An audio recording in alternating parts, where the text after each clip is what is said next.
Assalamualaikum warahmatullahi wabarakatuh. Selamat datang di channel Kang Selamat. Kali ini Kang Selamat akan membawakan kisah yang berjudul Jurang Penari. Cerita ini ditulis oleh Dio Seta. Sebelum kita masuk ke ceritanya, buat kalian yang belum subscribe channel ini, tekan tombol subscribe-nya terlebih dahulu dan tekan tombol notifikasinya agar kalian tidak ketinggalan cerita seram lainnya dari Kang Selamat.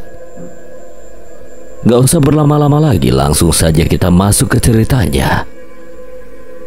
Jurang Penari. Si pengurang dan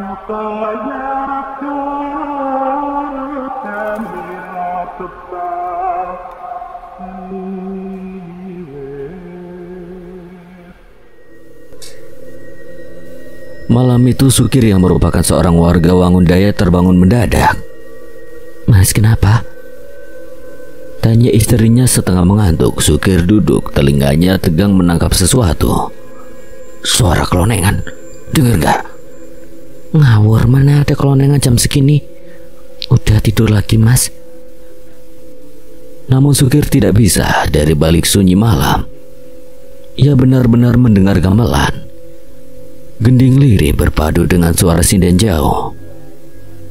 Rasa penasaran mengalahkan kantuknya. Ia menyalakan sendir, keluar rumah dan berjalan menelusuri arah suara. Semakin jauh ia melangkah, semakin jelas suara itu, sampai akhirnya ia tiba di jembatan tua. Dan disitulah Sukir membeku. Pementasan itu ada. Dari atas jembatan dan tepi jurang, penari-penari berbusana Jawa kuno bergerak anggun. Selendang mereka melayang mesra mengikuti gending. Di bawah cahaya bulan wajah mereka pucat bagai tersapu kapur. Mata mereka kosong, hitam kelam, seakan tidak mengenal kehidupan. Di sisi lain, penabuh gamelan duduk berjejer, tubuh mereka tampak kabur antara nyata dan bayangan. Namun setiap tetabuhan menghasilkan bunyi sempurna, menggema sampai ke dasar jurang. Indah, memikat sekaligus mengerikan. Sukir terpaku, dadanya berdebar, matanya tak sanggup beralih. Ada pesona aneh yang membuat tubuhnya merinding sekaligus tak kuasa berpaling. Tapi satu hal pasti, mereka bukan manusia. Keesokan paginya, Sukir bercerita penuh semangat. "Wape tenan, semalam ada pementasan di jembatan, rame banget sampai ke pinggir jurang." Namun warga desa menatapnya dengan curiga. Sebagian hanya menertawakan. Seorang tetangga mencoba menengahi. "Aku gak mau nganggap kamu pembohong, Gir. Mending kita lihat langsung bareng-bareng." Anehnya, walau Sukir terus mendengar suara gamelan tiap malam, begitu warga lain ikut, pementasan itu lenyap. Gending berhenti, tidak ada bayangan penari, tidak ada sinden. Cerita Sukir dianggap bualan, candaan orang linglung. Namun Sukir tidak bisa lepas. Malam demi malam ia pergi seorang diri, dan disitulah ia kembali melihat pertunjukan itu. Selalu sama indahnya, selalu sama memikatnya. Lama-kelamaan ia tidak sekedar menonton, ia sering tertidur di jembatan, seolah tubuhnya ingin menetap di sana. Gelagat Sukir berubah. Siang hari ia melamun, terkekeh-kekeh sendiri, kadang menirukan gerakan tari di tengah jalanan desa. Hingga satu malam ia pulang membawa selendang merah. "Iki sopo sing duwe, Mas? Dari mana?" Istrinya heran, sempat marah, namun Sukir membela diri. Selendang itu tidak boleh disentuh siapapun. Ia memeluknya seperti bayi, menatapnya dengan tatapan kosong. "Mas, cukup, jangan ke sana lagi," pinta istrinya suatu malam melihat Sukir termenung sambil meraba selendang itu. Sukir menoleh, wajahnya pucat, matanya liar. "Aku nggak bisa nonton lagi, Dek. Mereka nggak izinkan aku, tapi aku harus nonton." Mas, yang kamu lihat itu nggak ada. Halusinasi. Warga desa udah ngecek. Walau menganggap suaminya berhalusinasi, sebenarnya istri Sukir juga penasaran dari mana suaminya mendapatkan selendang itu. Sukir menggeleng, air matanya menetes. Aku sudah nggak diizinkan lagi. Jemarinya menggenggam erat selendang merah, lalu tiba-tiba suaranya meninggi. Aku harus nonton. Aku harus nonton. Dalam kegilaannya, Sukir melilitkan selendang merah itu ke lehernya. Mas, jangan, Mas. Mereka izinkan aku nonton kalau aku datang lagi ke sana tanpa kepala. Selendang merah yang tipis itu tiba-tiba bergerak sendiri, menjerat leher Sukir dengan kecepatan mengerikan. Tubuhnya terangkat dan dalam sekejap, kepalanya terpisah dari badan. Kepala itu jatuh menghantam lantai, menggelinding pelan di kaki istrinya. Istrinya menjerit histeris. Namun teror belum selesai. Selendang merah itu yang seharusnya hanya kain tipis melayang sendiri, menjauh seolah kembali ke pemiliknya. Dan yang paling mengerikan, tubuh Sukir tanpa kepala berdiri kembali dengan gerakan kikuk. Ia meraba-raba lantai. Tubuh kepala itu merangkak cepat ke arah luar rumah. Darah masih menyembur dari batang lehernya. Istrinya hanya bisa terdiam ketakutan ketika tubuh itu, tubuh suaminya yang sudah tidak berkepala, bergerak dengan gelisah, berlari menuju jembatan Jurang Wangun Dayat. Kematian Sukir sempat menggegerkan desa Wangun Dayat. Namun sebagaimana desa-desa lainnya lebih memilih diam, lambat laun kisah itu terkubur dalam bisik-bisik. Warga mulai melupakannya, menganggap ucapan Sukir sebelum mati hanyalah igoan orang yang ketakutan. Sampai suatu malam desa Wangun Dayat kembali terhentak. Dari arah jembatan tua tercium bau asap menyengat. Lalu cahaya merah api membelah gelapnya malam, menjilat langit dengan ganas. Gonggongan anjing bersaut-sautan, bayi-bayi menangis, dan warga berhamburan keluar rumah. Api dari arah jembatan. Puluhan orang berlari dan sesampainya di tepi jurang mereka membeku. Tidak ada yang percaya pada penglihatannya sendiri. Jembatan tua yang sudah berdiri belasan tahun itu kini terbakar hebat. Api merambat cepat, kayu-kayu lapuk mengerang, seolah jembatan itu sendiri sedang mati perlahan. Namun yang membuat bulu kuduk berdiri adalah sosok yang berdiri di tengah kobaran itu. Singgi, itu Pak Singgi. Di tengah api, dengan rambut acak-acakan dan wajah hitam penuh jelaga, Pak Singgi berdiri sambil mengangkat obor, senyumannya miring. Matanya berkilat liar. Bakar habis. Tanpa jembatan ini, setan-setan dari desa seberang tidak akan pernah datang lagi. Warga panik saling pandang. Tidak ada yang mengerti maksud ucapannya. Lalu teriakan lain memecah kerumunan. Bapak!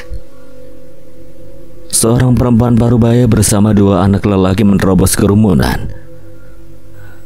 Wajah mereka pucat, mata basah. Itu adalah istri dan anak-anak Pak Singgi.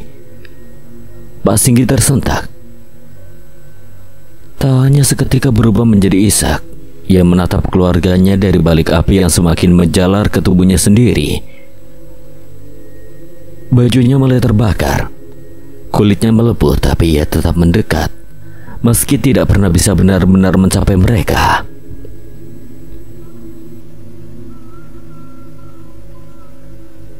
Kartem Purno, jangan biarkan ada yang membangun jembatan ini lagi selamanya. Jangan biarkan warga desa seberang mendekat pada kalian. Apa maksudmu? Cepat kesini, anak-anakmu butuh ayahnya. Jerit istrinya. Tangannya terjulur namun tidak mampu menembus bara. Api melahap tubuh Singgi. Ia menggertakkan gigi menahan rasa sakit yang mustahil manusia bisa tahan. Tubuhnya setengah terbakar, namun ia masih memaksakan diri berteriak. "Ini cara Bapak melindungi kalian. Jangan pernah berurusan dengan warga dari desa seberang dan penghuni jurang." Tiba-tiba tiang penjaga jembatan patah. Suara kayu berderak menggema dan dalam hitungan detik jembatan itu ambruk. Tubuh Singgi yang sudah terbakar hangus jatuh bersama puing jembatan ke dasar jurang yang gelap. Suara benturan lenyap di telan malam menyisakan jeritan histeris istri dan anak-anaknya. Malam itu satu-satunya jalur penghubung Wangun Dayat dengan desa seberang hilang dalam kobaran api. Sejak detik itu jurang penari tidak hanya dikenal sebagai batas desa, melainkan sebagai kuburan rahasia yang menyimpan kutukan. Bertahun-tahun kemudian pemerintah Hindia Belanda akhirnya turun tangan. Kepala desa memohon agar jembatan dibangun kembali. Satu tebing yang berjarak beberapa ratus meter dari jembatan awal terpilih karena dinilai lebih aman. Namun sejak fondasi pertama ditanam, kejadian janggal tidak henti terjadi. Suara gamelan misterius terdengar di malam hari. Pekerja sering melihat bayangan perempuan berbalut kebaya lusuh menari di tepi jurang. Ada yang tergoda mengikuti langkah tari itu hingga terjun sendiri ke bawah. Ada pula yang mendadak kerasukan, tubuhnya menari liar tanpa kendali sampai mati kelelahan. Minggu berganti bulan, satu persatu nyawa melayang, hingga proyek itu pun ditinggalkan. Tak satu pun kontraktor sanggup melanjutkannya. Mereka semua bercerita tentang teror yang sama. Penari dari dasar jurang. Desa Wangun Dayat. Aku tiba di sini setelah perjalanan panjang hampir semalam suntuk. Jarang sekali aku mendapat tugas keluar kantor sejauh ini, apalagi ke desa terpencil yang bahkan di peta hampir tak terlihat. Tadinya aku mengira pekerjaan ini akan singkat saja. Hanya survei kebutuhan proyek dari perusahaan, tapi nyatanya begitu kakiku menjejak tanah desa ini, aku merasa sesuatu sudah melesat jauh dari perkiraan. Pak Joyo, pimpinan proyek yang berangkat bersamaku, tampak gusar sejak menerima telepon. Katanya ada hal yang genting yang mengancam kelanjutan pembangunan jembatan. Ia tidak menjelaskan detailnya dan aku jujur saja aku pun enggan bertanya lebih jauh. Tapi begitu memasuki desa aku sendiri mulai paham masalahnya bukan sekedar teknis. Desa ini dikutuk. Pak Joyo, tolong kami, Pak!" seru beberapa pekerja berdesakan menghampiri Pak Joyo.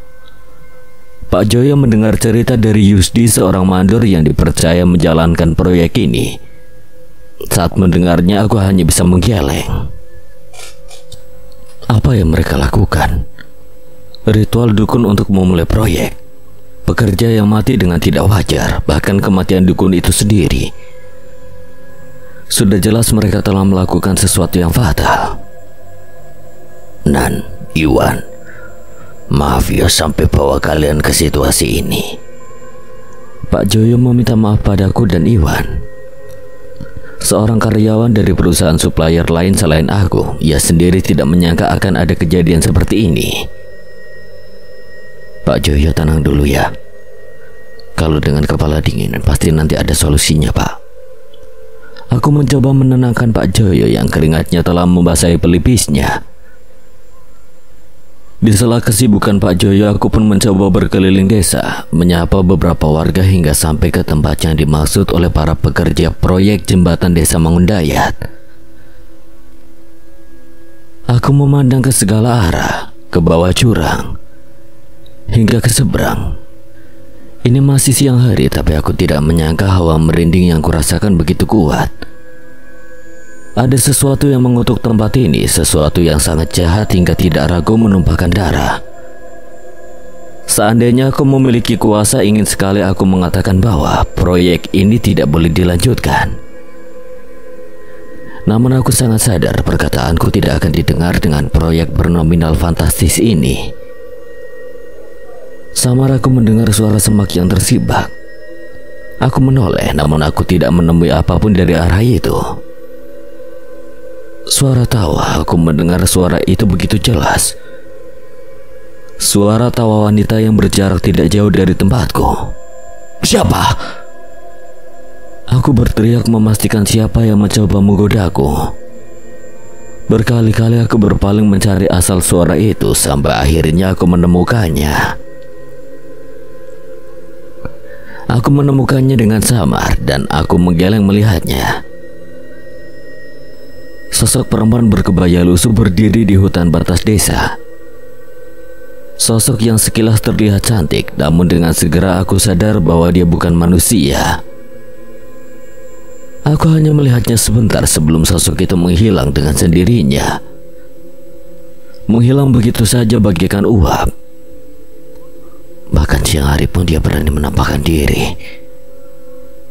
Aku mencoba mengabaikan kejadian itu dan melangkah lebih dekat ke arah jembatan yang baru dikerjakan sedikit. Ada bekas sesajen yang sudah mengering dan gelas bekas kopi hitam untuk sesajen di sana. Di salah satu bagian terlihat bekas darah. Aku menduga itu adalah tempat di mana sosok dukun bernama Mbah Pujon itu mati dengan mengenaskan seperti yang diceritakan para pekerja. Kalau sampai mereka meneruskan proyek ini, itu adalah sebuah kebodohan. Aku mencoba mendekat ke bekas darah itu, tapi saat aku hendak melangkah, "Jangan melewati batas itu." suara parau seorang kakek terdengar mendekat. Aku pun menghentikan langkah dan menoleh. Seorang pria tua dengan kulitnya gelap terbakar matahari. Bajunya lusuh dan lembab. Di tangan kanannya ia menggenggam rotan panjang. "Maaf, Mbah. Kau bukan warga sini, jangan berurusan dengan jembatan ini." Maaf Mbah, saya paham. Tempat ini memang berbahaya. Aku segera melangkah meninggalkan jembatan itu. Aku tahu kakek itu tidak berniat jahat. Keberadaannya di sana justru untuk menjaga agar tidak ada orang yang mendekati tempat itu. "Tunggu. Apa maksudmu dengan tempat ini memang berbahaya? Apa yang kau tahu?" Mendengar ucapan itu aku menghela napas dan sedikit tersenyum. Tadi para pekerja sudah menceritakan adanya korban jiwa di sini. Dari pekerja dan dukun sudah pasti tempat ini berbahaya. "Bukan itu, kau tahu yang lain. Saya Kartem, warga desa memanggil saya Mbah Kartem. Maaf kalau saya lancang, saya hanya berusaha agar..." Tenang Mbah, saya sangat mengerti niat Mbah. Aku memotong penjelasan Mbah Kartem agar ia tidak terlalu merasa bersalah. Nyatanya aku memang belum tahu banyak mengenai tempat ini. Saya Danan, kebetulan ditugaskan di sini.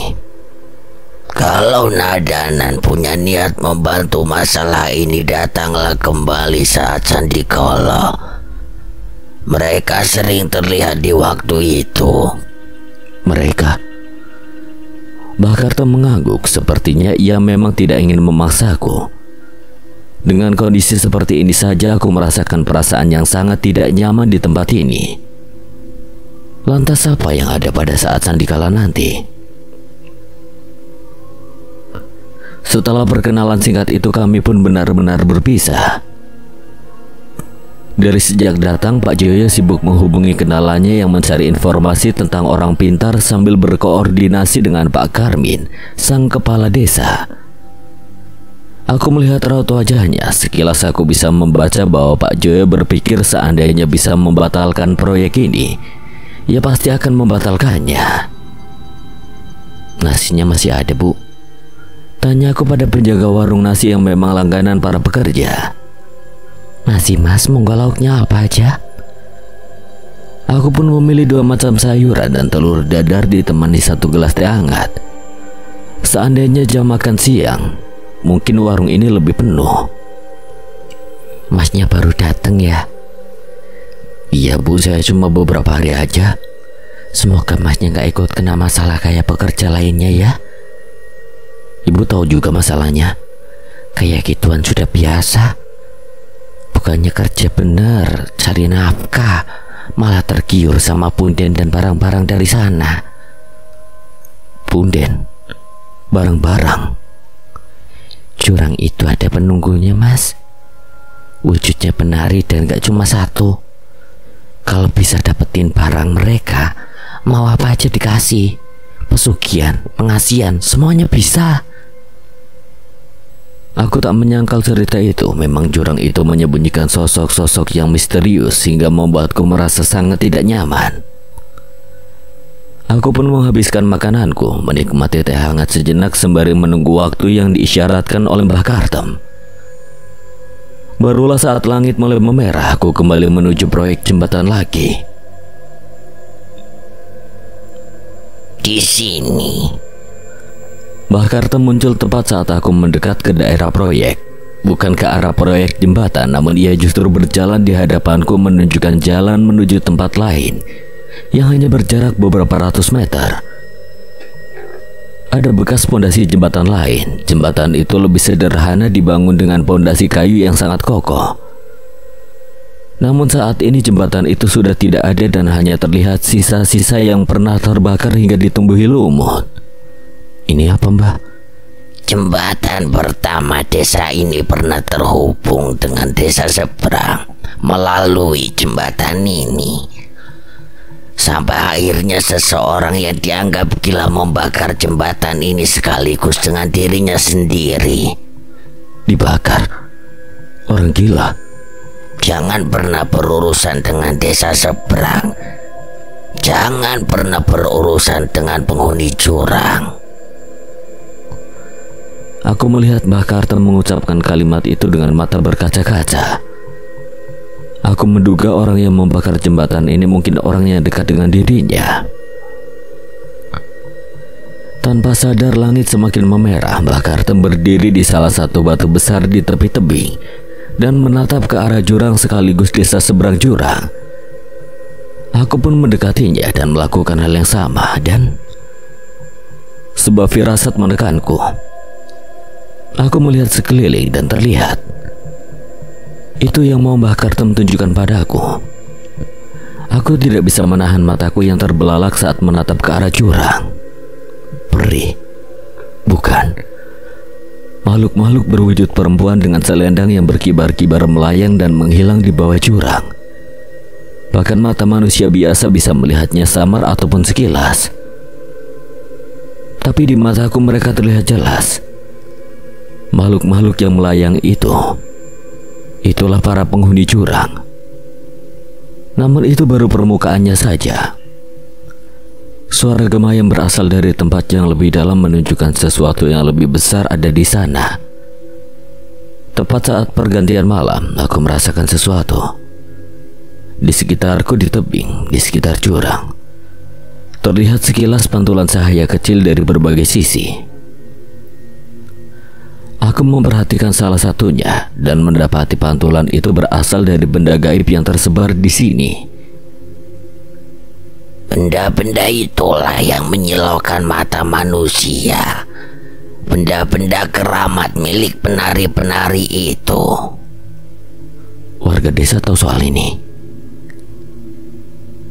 Kami sudah memperingatkan tentang ini semua pada warga desa. Dan mereka mengerti, bahkan kepada para pekerja. Mereka sudah diperingatkan tentang keberadaan gaib di sini. Aku menggeleng melihat semua ini.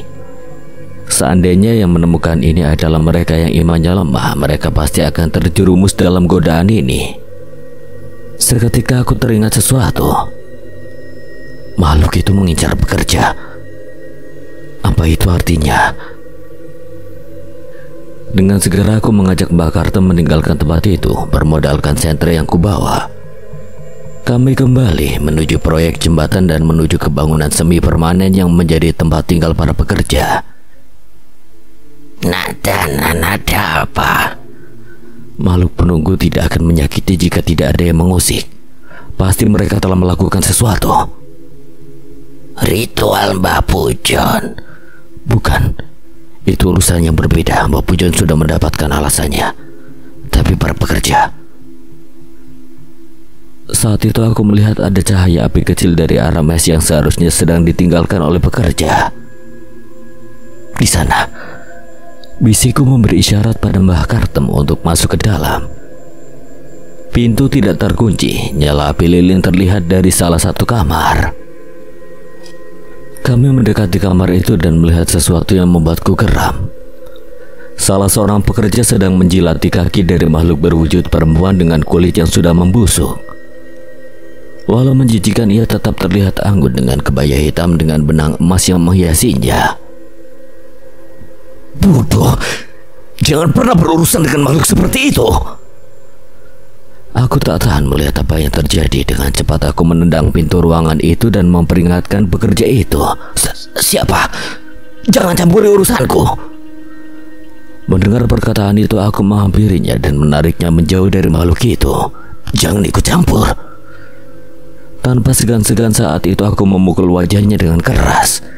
Sudah ada yang mati, kau masih sadar perkara. Saat aku hendak memukulnya sekali lagi, asap hitam menyala di antara kami. Sosok perempuan berkebaya hitam yang dipuja oleh pekerja itu berdiri menghadangku. Dia sudah menjadi pengikutku, ucapnya dengan mata yang tajam. Jelas dia tidak akan membiarkanku mengambil manusia yang sudah masuk dalam jeratnya. Tidak akan ada yang menjadi pengikutmu. Tidak boleh ada korban lagi. Bukan kau yang menentukan. Ucap makhluk itu yang mulai memancarkan asap hitam dari tubuhnya. Asap itu perlahan menyelimutiku dan mulai menyesakkan nafasku. Nadanan, kita pergi dari sini. Tahan, Mbah. Jangan merendahkan diri untuk setan busuk seperti ini. Sambil menahan rasa sakit yang menjalar di tubuhku, aku melantunkan doa-doa dan ayat-ayat suci, menyatakan makhluk sepertinya tidak memiliki kuasa terhadapku. Makhluk itu mulai meronta panas saat aku mulai menutup doaku, namun aku tidak selesai. Aku mengangkat telapak tanganku dan mengincar wajah makhluk itu. Sekali lagi amalan apiku bacakan untuk memusnahkan roh sesat sepertinya. Tapi aku tidak sempat. Makhluk itu lebih dulu melayang mundur, berubah menjadi asap dan memudar. Ikatan kita akan selalu ada selama kau masih menyimpannya. Aku tahu ucapan itu tertuju pada para pekerja yang mengikat perjanjian dengan makhluk terkutuk itu. Aku pun menoleh ke arah pekerja itu. Apa yang kau lakukan? Pekerja itu duduk terpojok di tembok dan menggeleng. Ia masih tidak ingin berbicara. Tidak ada. Temanmu sudah mati. Setiap perjanjian dengan makhluk itu meminta bayaran. Tidak, bukan salahku. Ia membela diri. Aku menghela napas melihat perbuatan manusia yang dibutakan oleh janji-janji setan itu. Sekarang temanmu yang harus menanggung. Berikutnya siapa? Anakmu? Istrimu? Untuk siapa sebenarnya kau mati-matian bekerja sampai ke tempat terpencil seperti ini? Mendengar perkataanku, pekerja itu berpikir sejenak. Saat itu Mbah Kartem mendekat. Ingat keluargamu, Le. Tidak pernah ada yang bahagia dari hal seperti ini. Pekerja itu pun merogoh kantongnya. Ia mengeluarkan sebuah benda berwujud keris kecil, atau biasa disebut cundrik. Benda yang pada zamannya sering dibawa perempuan bangsawan atau penari. Cundrik Srenggono. Bodoh, kau tidak tahu apa yang sudah kau lakukan. Mbah tahu benda itu? Itu benda apa? Tidak sebanding dengan benda gaib yang kita lihat tadi. Benda ini milik sosok besar, salah satu sosok yang berkuasa di jurang ini, Ndoro Sampur. Setan berkebaya hitam tadi. Mbah Kartem menggeleng. Pekerja ini dijebak. Sebelum kesini saya bertemu seorang kakek. Dia bilang kalau saya bisa menemukan cundrik itu di pohon pinggir jurang, saya bakal kaya. Aku menggeleng mendengar perkataan itu. Mbah Karten berpikir keras dan mencoba mengambil kesimpulan. Setan sebelumnya memanfaatkan dia untuk mencuri pusaka Ndoro Sampur. Untuk apa? Untuk membuat Ndoro Sampur marah. Dia akan menuntut nyawa atas benda ini. Takutnya ada lebih dari ini. Mendengar perkataan itu, aku pun tidak mengulur waktu lagi. Aku pun menarik pekerja yang ternyata bernama Yusron dan memaksanya untuk kembali ke desa. Jelaskan semua pada Pak Joyo dan teman-temanmu. Selesaikan ini sebelum mereka semua menjadi korban. Kami selamat malam ini. Setelah membawa Yusron ke hadapan Pak Joyo dan teman-temannya, aku tersadar bahwa ada seseorang yang memang berniat sesuatu di sini.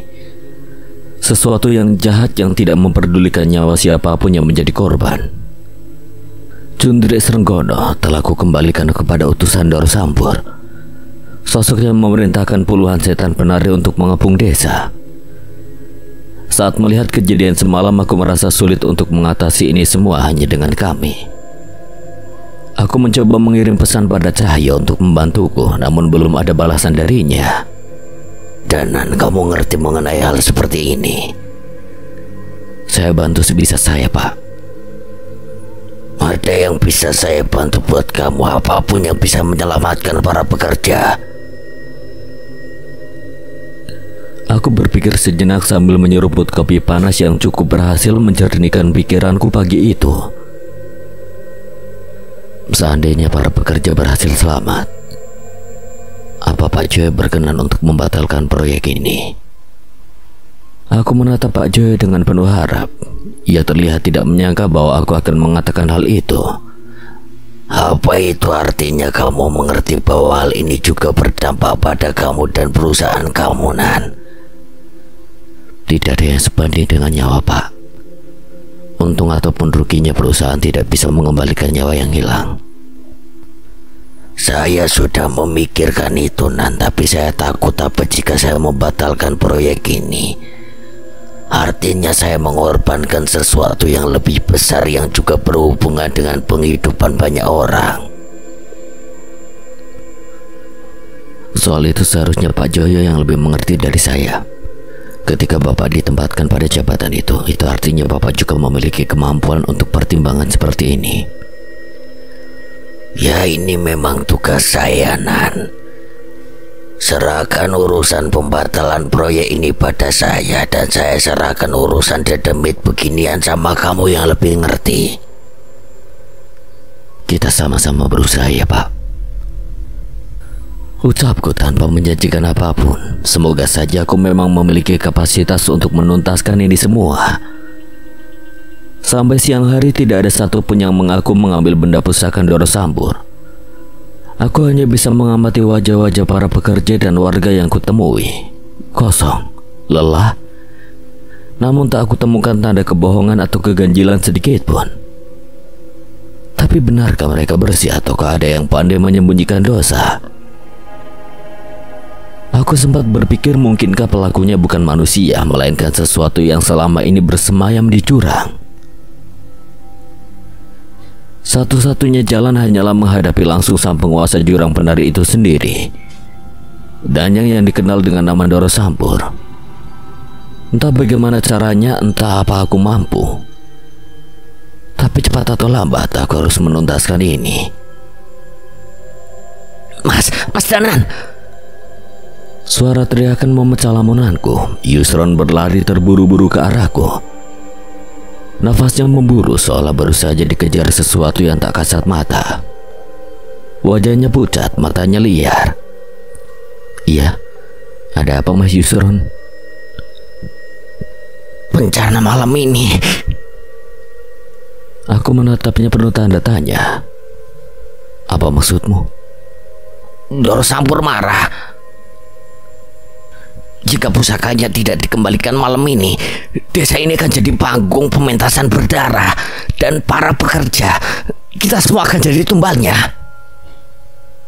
Bulu kuduku meremang mendengar kalimat itu. Yusron kemudian mengaku sosok setan berkebaya hitam kembali mendatanginya. Makhluk itu menawarinya perlindungan, syaratnya hanya satu, tunduk menjadi pengikutnya. Tapi kali ini aku menolak, Mas. Aku tidak mau lagi terjebak janji palsu. Aku bertaruh pada panjenengan. Bagus, jangan tertipu untuk kedua kali. Dan satu lagi, Mas, ada sesuatu yang harus panjenengan tahu. Katakan. Masa lalu desa ini, ada kabar, ada cerita gelap yang beredar. Katanya dulu desa ini dibangun di atas timbunan mayat. Mayat? Yusron mengangguk, matanya berkaca-kaca. Peperangan di zaman itu menghabisi satu desa. Tidak hanya itu, jasad-jasad korban perang pun dikumpulkan di desa ini. Alih-alih menjadi desa yang dijauhi, desa ini dijadikan sebagai tempat ritual perburuan mayat perawan, tengkorak-tengkorak manusia yang dipakai sesajen, darah yang dikuras demi kesaktian. Semua kengerian itu terjadi di tanah ini, Mas. Dan ketika desa dibangun kembali, tidak satu pun mayat dikubur dengan layak. Mereka hanya dilemparkan ke jurang. Bukan hanya orang biasa, Mas, tapi juga para perawan yang diburu untuk ritual. Angin siang tiba-tiba bertiup dingin. Aku menelan ludah, perutku serasa melilit mendengar kisah itu. Desa Mangundaya yang kulihat sekarang memang tampak damai, nyaris tidak ada jejak gelap. Tapi di bawah tanahnya di dasar jurang rupanya tersimpan perkuburan massal tanpa nisan. Siapa yang bilang semua ini padamu? Kakek itu, kakek yang dulu menyuruhku mencari Cundrik Senggono. Dia selalu ada di sekitar desa ini memperhatikanku. Darahku berdesir dingin. Kakek itu jelas bukan orang biasa. Menjebak Yusron, menggiringnya menemukan pusaka terkutuk. Pasti ada maksud yang lebih gelap. Mas Yusron tahu siapa dia sebenarnya? Saya tidak tahu, tapi dia pernah bilang dia berasal dari desa seberang jurang. Aku terdiam. Desa seberang jurang, desa yang kini tidak bisa lagi dijangkau karena jembatan terbengkalai. Apa sebenarnya yang disembunyikan dari sana? Saat aku melangkah menuju proyek jembatan, langit tiba-tiba runtuh oleh derasnya hujan. Suaranya mengguyur tanah bercampur dengan aroma tanah basah dan besi berkarat dari proyek terbengkalai itu. Dari kejauhan samar-samar kulihat sosok Mbah Kartem berdiri kaku. Tubuhnya basah kuyup, matanya terpaku pada jembatan yang tidak pernah selesai. Dia marah. Ada sesuatu yang menyulut amarahnya. Aku menoleh. Di bawah kilatan petir, bayangan tubuh-tubuh pucat mulai bermunculan. Para penari, mereka berdiri di atas jembatan, di balik semak, di antara pepohonan, menatap kami dengan wajah kosong penuh amarah.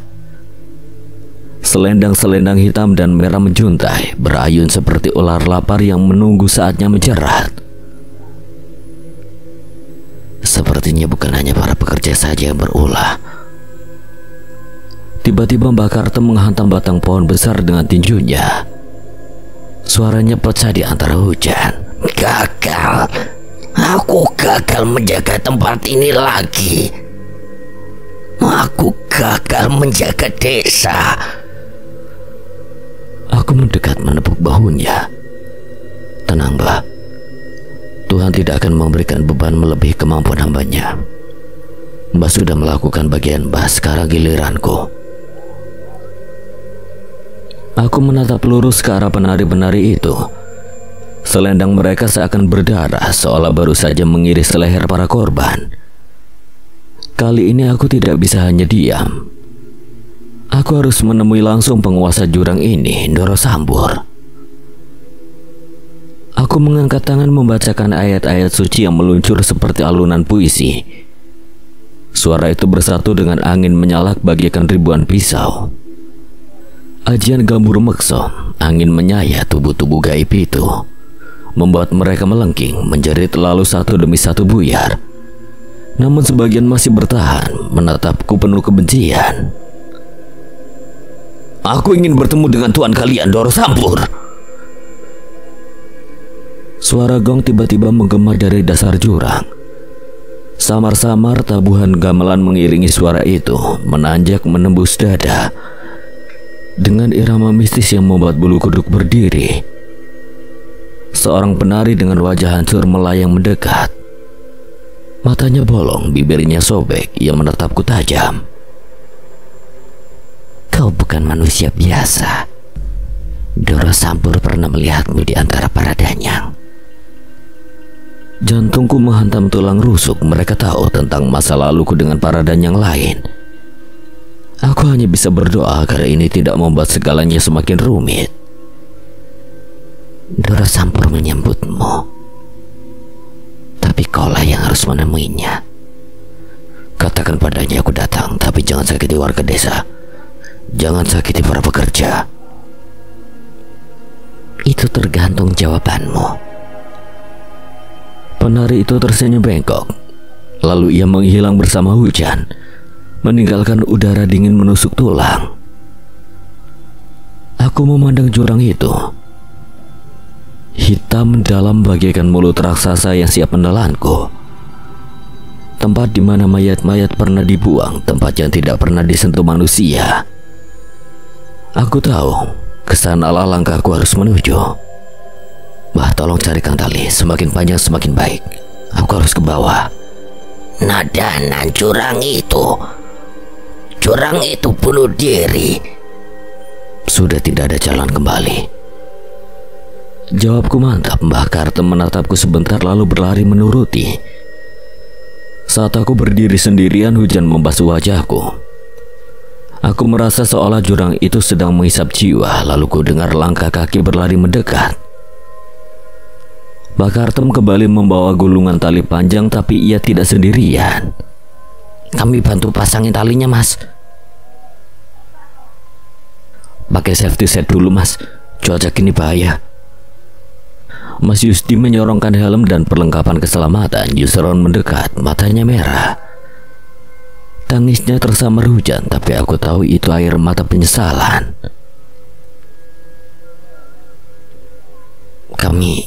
Kami akan bantu pasang tali. Kami orang proyek, paham soal beginian. Tolong selamatkan teman-teman kami, Mas. Doakan aku.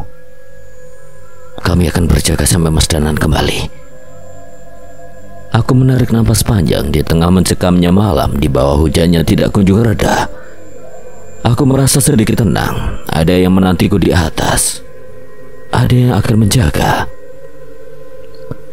Namun sebelum aku sempat menuruni jurang, seorang pria lain mendekat menembus kerumunan hanya dengan celana pendek, sendal jepit, dan sarung yang tergantung di pundaknya. Mas, siapin tali satu lagi sama helmnya sekalian. Panjul, ngakunya kerja malah urusan sama demit. Ngawur kamu, Nan. Dan untuk pertama kalinya di tempat itu aku tertawa kecil di balik teror jurang. Di tengah murka para penari ada kehangatan yang menyalakan keberanian. Aku tahu aku tidak sendirian. Derasnya hujan membuat hawa dingin menusuk hingga ke tulang. Setiap tetesnya menampar wajahku, bercampur lumpur dan aroma tanah basah yang kian menyesakkan dada. Tali yang ku genggam licin, jari-jariku kaku. Sementara aku perlahan menuruni dinding jurang yang penuh tanaman liar, menjuntai seperti tangan-tangan yang ingin meraih kami. Bisa-bisanya kamu ikut campur masalah beginian. Danan. Gumam cahaya dari sampingku, suaranya teredam hujan tapi penuh kecemasan. Mau dibilang apes juga nggak bisa, Jul. Kalau aku pura-pura nggak ngerti dan pulang gitu aja rasanya justru salah. Ya jelas salah, maksudku bisa-bisanya kamu nekat nyemplung ke masalah kayak gini tanpa ngajak aku. Kau pikir aku tega diam di atas? Iya, maaf. Aku nggak mau debat sama kamu sekarang. Tali yang kami injak mulai berakhir, namun dasar jurang masih jauh tenggelam ke dalam kegelapan. Kami terpaksa merambat turun dengan tangan dan kaki, mencengkeram akar-akar basah yang menembus batu. Setelah ini nggak ada jalan mundur lagi, Nan. Memang gak ada pilihan mundur, Jul. Ini semua sudah berurusan dengan nyawa banyak orang. Cahaya mengangguk meski wajahnya pucat diterpa kilat yang menyambar sesaat. Doro Sampur itu siapa, Nan? Penunggu jurang atau sesuatu yang lebih buruk? Dan yang penguasa jurang ini, atau mungkin lebih dari itu, sesuatu yang menelan darah dan jiwa sejak lama. Aku pun menceritakan apa yang kualami di desa Wangundaya semalam, juga penjelasan Mbah Kartem tentang tragedi jembatan lama. Cahaya mendengarkan dengan rahang mengeras. Berarti penari-penari itu sudah lama hidup berdampingan dengan warga sini. Sepertinya begitu, tapi warga desa tahu cara menjaga jarak. Justru para pendatanglah yang sering jadi korban. Belum sempat kami melanjutkan, sebab firasat tiba-tiba menghantam dadaku. Aku dan Cahaya serentak menoleh. Hawa dingin menjalar lebih menusuk, membuat bulu kuduk berdiri. Suara hujan mendadak terasa lebih jauh, seolah disedot oleh sesuatu yang tak terlihat. Nan, jadi ini yang terlihat setiap sendikala. Cahaya memberi isyarat, matanya melebar. Aku menelan ludah. Dan di saat itu mereka muncul dari balik kabut hujan dan pepohonan basah. Sosok-sosok menari melayang, tubuh mereka pucat membiru. Mata menyala merah darah, kuku panjang menghitam. Gigi mencuat tajam, selendang mereka berkibar liar, seperti ular hitam yang hendak menjerat. Tawa cekikikan dan jeritan melengking bercampur bergema aneh di jurang. Tidak keras tapi menusuk telinga seperti bisikan yang menancap di kepala. Astaga, mereka ini apa, Nan? Jin, arwah gentayangan, atau sesuatu yang lebih parah? Suara Cahaya pecah, nadanya antara takut dan marah. Aku menggeleng perlahan, dadaku berat. Aku sendiri tidak tahu. Mereka bukan sekedar arwah. Mereka sesuatu yang dibentuk oleh dendam dan darah. Jangan hiraukan. Kita terus ke bawah. Kami merambat lagi, namun langkah kami tiba-tiba terhenti. Cahaya kilat sesaat menyingkap pemandangan di bawah kami. Tulang belulang manusia berserakan di antara akar dan batu. Tengkorak-tengkorak yang masih utuh menatap kosong ke langit. Sebagian terhimpit lumpur, sebagian lagi masih terbalut sisa kain yang membusuk, nyaris habis dimakan umur. Bau busuk samar bercampur tanah basah naik menusuk hidung, dan saat aku menunduk lebih lama, aku melihat sesuatu. Beberapa tengkorak itu seolah bergerak, rahangnya bergetar terbuka sedikit. Seperti ada bisikan keluar dari celah tulang yang sudah lama membusuk. Jul, kau dengar? Iya, suara itu. Tulang-tulang itu, mereka berbisik. Saat semakin ke bawah, aku dan Cahaya mulai melihat sesuatu yang membuat mereka tidak nyaman. Mereka mulai melihat sisa-sisa tulang belulang manusia, tengkorak dengan sisa pakaiannya yang sudah hampir hilang dimakan umur. Nan, banyak sekali. Suara Cahaya bergetar, matanya terpaku pada tengkorak-tengkorak yang berserakan di tanah basah. Jumlahnya tidak wajar, seolah-olah seluruh jurang ini memang ditakdirkan sebagai kuburan tanpa doa. Tumbal atau pembuangan jenazah? Aku ikut mengamati. Tulang belulang itu berceceran di mana-mana. Ada yang patah bersih, ada yang terjerat akar, ada pula yang masih terbungkus kain lusuh yang menempel seperti kulit apuk. Bau tanah bercampur amis membuat lambungku terbalik. Kami akhirnya menampakkan ke tanah datar yang ditumbuhi semak pendek. Gelap benar-benar menelan pemandangan. Senter kami hanya mampu menyingkap sedikit demi sedikit. Dari sini dinding jurang tempat kami turun tadi sudah tak terlihat, seakan hilang ditelan pekatnya kabut. Aku memberanikan diri berteriak, Doro Sampur, di mana kau? Suara itu terpantul-pantul menimbulkan gaung panjang yang terasa seperti suara-suara lain ikut menjawab, menirukan teriakanku. Namun tidak ada jawaban pasti, hanya hening yang mencekik. Lalu dari balik batang pisang di kejauhan bayangan raksasa bergerak. Tingginya sekitar 3 meter, tubuh kurus terbungkus kebaya putih lusuh. Rambutnya terurai panjang menutup sebagian wajah. Dan ketika ia menyeringai terlihat wajah lonjong tanpa bola mata. Hanya rongga hitam dengan mulut panjang yang terbelah lebar. Manusia. Suaranya lirih, serak seperti ratusan suara perempuan yang diseret menjadi satu. Apa kau? Jangan main-main. Aku bisa melihat rahangnya mengeras, tangannya mengepal. Makhluk itu berhenti menyeringai. Tiba-tiba lehernya memanjang tak masuk akal, melesat seperti ular. Dan wajahnya tiba-tiba berada di samping telinga Cahyo. Nafasnya dingin, baunya anyir darah. Tidak sopan. Cahyo jatuh tersungkur, kaget, tubuhnya bergetar. Aku buru-buru menariknya, sementara makhluk itu kembali menarik wajahnya yang aneh ke tubuhnya. Kalian berani turun ke dasar jurang.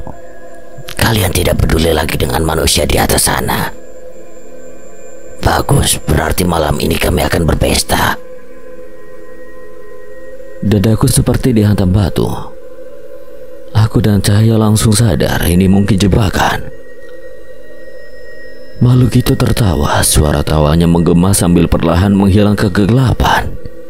Manusia bodoh. Kami menatap ke atas, jaraknya terlalu jauh, 2 jam naik jika ingin kembali. Mustahil menyelamatkan siapapun bila benar ada bencana di desa malam ini. Sial. Cahyo menghantam batu dengan marah. Aku mencoba menenangkannya, meski diriku sendiri dicekam rasa panik. Panjol, jangan percaya ucapan jin. Mereka hanya ingin mengadu domba kita dengan rasa takut. Benar. Tapi kenapa aku merasa kata-katanya nyata, Nan? Cahyo menunduk, wajahnya pucat. Kami melangkah lagi dan seketika langkahku terhenti. Di hadapan kami tersembunyi di antara semak basah ada kumpulan tengkorak yang lebih aneh dari sebelumnya. Salah satu menyatu dengan batang pohon besar. Akar-akar pohon itu menembus tulang rusuk, seolah tubuh itu tumbuh bersama pohon. Apa ini?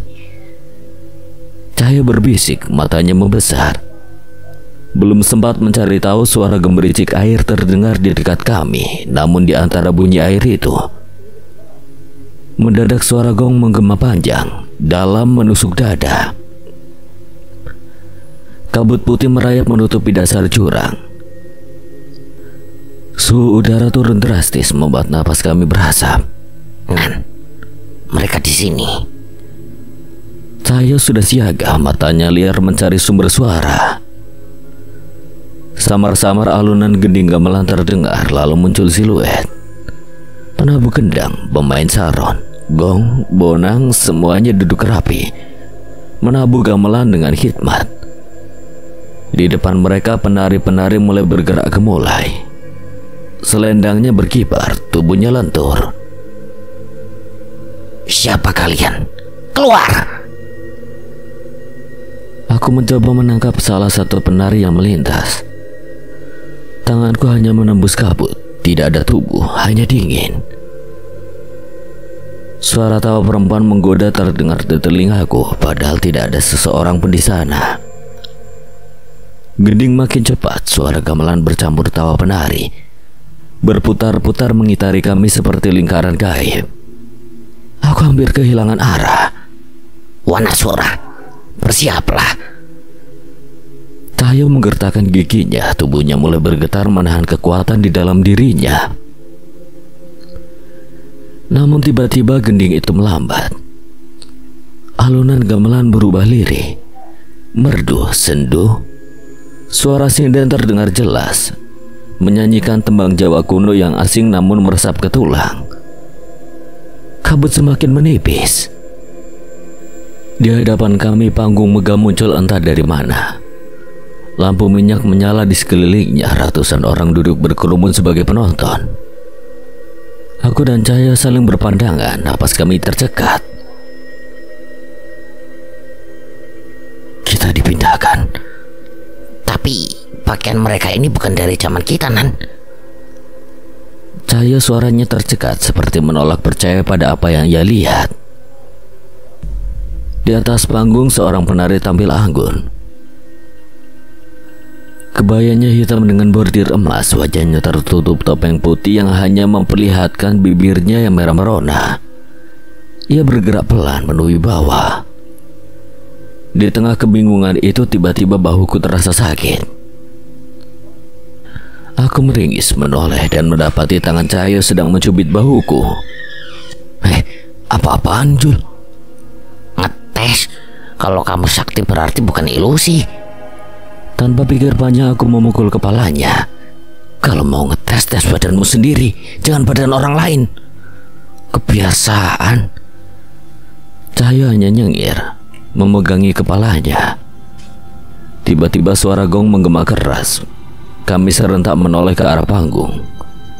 Seorang pria dari warga desa tampak ikut menari.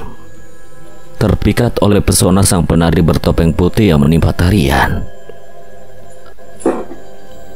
Gerakan penari itu begitu anggun, pinggulnya berayun mengikuti tabuhan gendang. Selendang berkibar, tubuhnya seakan menghipnotis. Sang pria, juragan kerbau dari desa sebelah, larut dalam godaannya, mendekat tanpa ragu. Awalnya aku dan Cahyo mengira itu wajar. Di masa lalu lelaki memang sering ikut menari atau menyawer penari. Tapi kali ini ada yang berbeda. Dari kerumunan penonton terdengar bisik-bisik. Berhasil Ndoro Sampur menerima dia. Belum tentu terlalu nekat itu orang. Bukannya dia juragan kaya dari desa sebelah. Kalau diterima, Ndoro Sampur bisa makin berkuasa. Aku mulai merasa janggal, suasana terasa tidak wajar. Penari bertopeng putih itu, Ndoro Sampur, kian menggoda membuat pria itu mabuk asmara. Hingga ia mengalungkan selendang ke leher juragan itu, menariknya semakin dekat. Tapi maksudnya bukan untuk cinta. Dengan satu gerakan memutar, selendang itu melilit erat leher sang juragan. Lalu dalam sekejap kepala juragan itu terpisah dari tubuhnya. Darah memancar deras membasahi panggung. Gila, dia bukan manusia. Namun yang membuat bulu kuduku berdiri, tidak ada satupun warga yang menjerit histeris. Mereka justru bersuara datar seolah sudah terbiasa. Ya, gagal lagi. Berarti sudah selesai acaranya. Ndoro Sampur nyari yang seperti apa sih? Juragan kaya aja ditolak. Aku terpana. Mereka menonton pembunuhan itu dengan tenang, bahkan kecewa seperti penonton gagal mendapatkan hiburan. Masih itu orang mati, kenapa kalian biasa aja? Warga itu hanya menoleh santai. Lah kan dia sendiri yang maju. Dia tahu resikonya kalau gagal menggoda Ndoro Sampur. Tapi kalian sadar, perempuan mana bisa membunuh dengan selendang begitu saja? Itu bukan manusia. Masnya bukan orang sini yo. Bajunya kok kayak orang kota Kompeni. Nan, sadar nggak? Kita bukan di zaman kita. Memang benar Ndoro Sampur bukan manusia biasa. Banyak orang mempertaruhkan segalanya untuk bisa memilikinya. Dia bidadari. Tambah warga lainnya lirih, matanya menatap penari bertopeng putih yang berjalan meninggalkan panggung. Aku dan Cahyo buru-buru mengejarnya, tapi langkah kami terhenti. Beberapa pria berpakaian hitam menghadang mereka membawa golok, keris, dan pisau terselip di pinggang. Ndoro Sampur sudah selesai menari. Pementasan besok lagi, Mas. Ujar salah satunya dengan senyum ramah, tapi gerak-geriknya jelas berisi ancaman. Sebentar aja, kami hanya ingin bicara. Kalau dibiarkan nanti semua orang juga mau ikut. Kami sadar tidak bisa gegabah. Dengan berat hati kami mundur. Dari jauh terlihat para penari di antara naik andong, sementara pemain karawitan membereskan gamelan mereka. Kenapa kalian berada di sini? Suara seorang pria tua tiba-tiba terdengar di belakang kami. Mbah, kami tersesat. Tidak usah bohong, pakaian kalian, logat kalian bukan dari tempat ini, bahkan bukan dari zaman ini. Aku dan Cahaya saling berpandangan. Lidah kami keluh.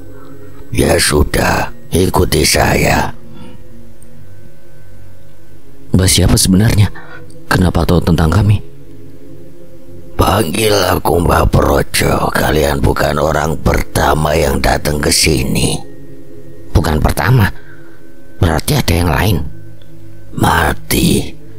Kalau tidak mau bernasib sama, ikuti aku. Aku bisa merasakan keseriusan dalam suaranya. Aneh.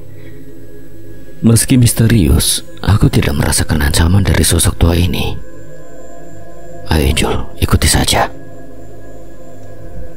Kamu yakin?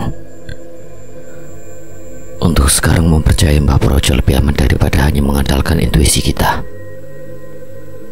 Cahaya mengangguk, kami pun mengikuti langkah Mbah Projo yang berjalan tertati dengan tongkat kayunya.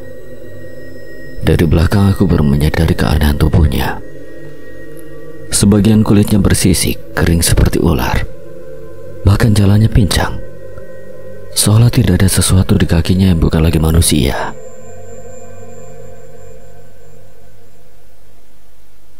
Masuk. Pria tua itu mempersilahkan kami ke rumah kayunya. Rumah besar dengan kepala hewan buruan dipajang di dinding. Mataku tertuju pada sebuah lemari tua. Di sana di antara benda-benda aneh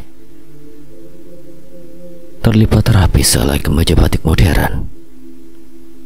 Mbah, ini itu milik orang seperti kalian. Aku sengaja menyimpannya untuk meyakinkan siapa saja yang terdampar di sini. Aku dan Cahaya terdiam.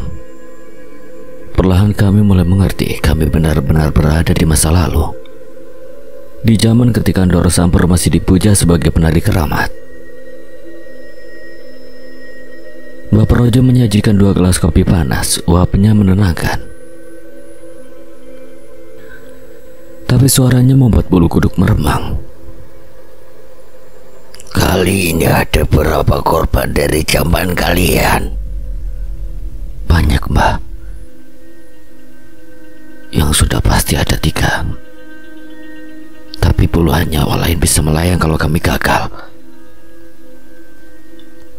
Mbah Projo menarik napas panjang.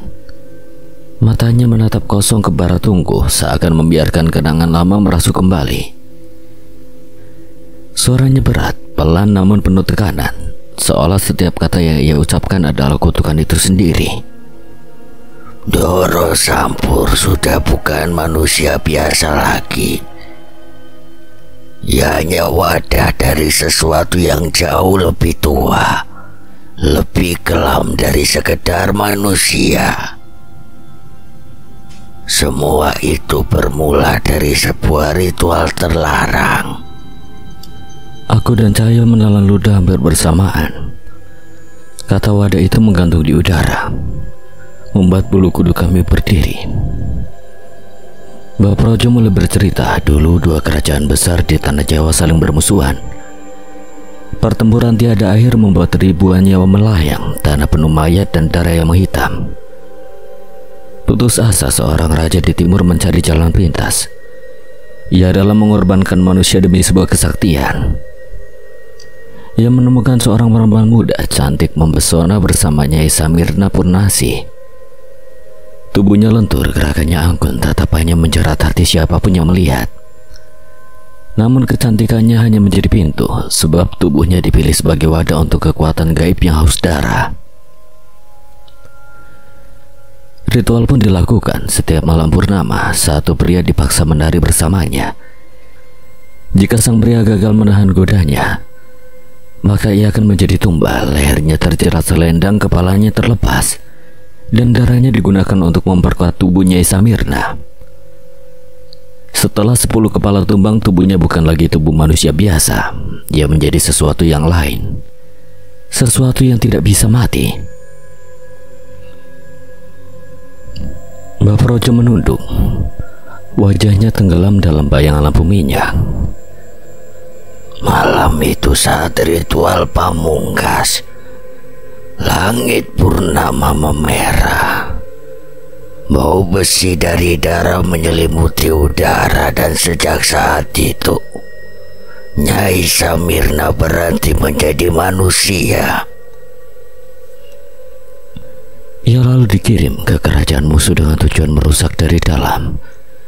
Hanya dengan tubuhnya ia berhasil menjerat raja lawan dan para petinggi kerajaan.